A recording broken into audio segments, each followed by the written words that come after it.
Hey, football just started back up, and some families may be concerned about the impacts that tackling and hits can have on young athletes. Definitely. WTOL's 11 Sophia Periconi has more on alternatives for some here in Northwest Ohio. Sophia, what you got? Tatiana, we know how tough high contact sports can be on the body, especially for those whose brains haven't fully developed yet. But one Northwest Ohio man has an alternative option that allows young athletes to enjoy their sport before taking hits too young.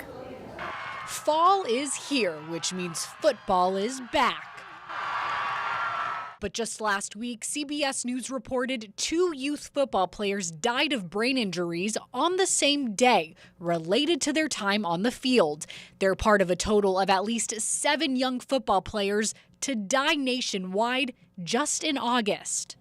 Every impact has some resulting effect potentially.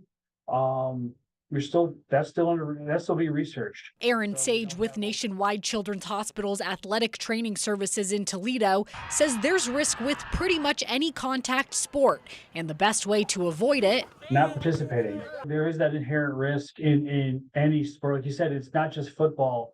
You're seeing it in youth soccer. Catch it, go. But for young football players in Northwest Ohio, there may be a safer alternative. I don't in any way want to be anti-tackle because I love football and I support tackle football.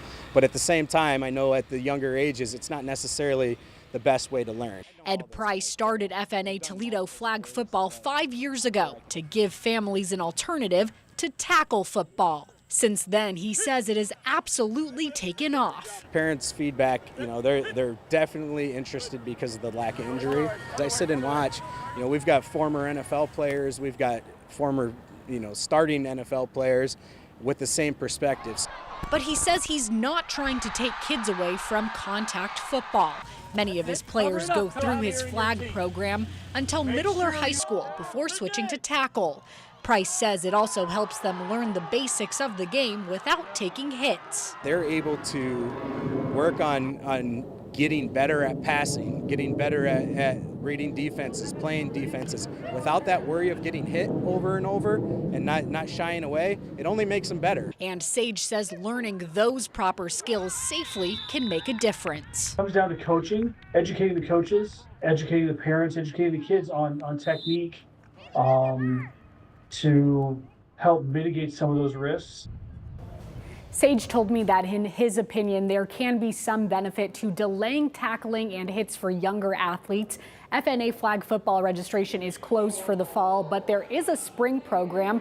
Registration starts in October. We've posted a link on our website, WTOL.com. Reporting in the newsroom, Sophia Periconi, WTOL 11.